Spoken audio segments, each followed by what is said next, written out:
When a government starts taxing farmers in Parliament and seizing their tractors outside, that's not democracy, that's power without limits. Because what happened on budget day should worry every single person in this country, even if you've never set foot on a farm. Inside Parliament, Labour pushed through their inheritance tax raid on family farms. 327 MPs voted for it, 182 against, 141 didn't even bother voting at all. Abstaining from voting is as good as supporting the bill that's gone through, and I think that needs to be removed immediately. You are not elected to sit on a fence, you are there to make a decision, and you will make it. That needs changing ASAP. And here's the kicker. Even if all 141 had voted against it, Labour would still have won, 327 versus 323.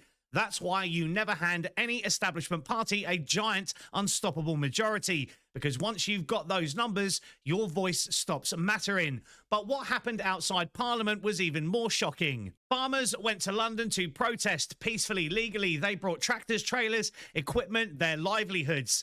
This wasn't some stunt. This was the backbone of Britain saying, you are about to destroy us. And how were they treated? Tractors stopped, vehicles seized, equipment held by police, farmers arrested under the Public Order Act. Just have a little think about that. The people who produce your food, the people who keep supermarket shelves stocked, were treated like criminals for daring to challenge a tax raid that could force them to sell their land just to pay the bills. And we all know who's ready to sweep in and grab that. When you seize a farmer's tractor, you're not taking a hobby, you're taking their income, their ability to work, their business, their future. Imagine seizing a builder's tools or a chef's kitchen or a trucker's lorry. Well, that's exactly what happened on budget day. The state put its boot directly on the livelihoods of the very people it should be protecting. And while farmers were being detained outside, inside Parliament, their industry was being taxed by MPs who will never spend a day in their lives feeding a nation. This is why the next election matters so much. This is why you can't sleepwalk into the voting booth.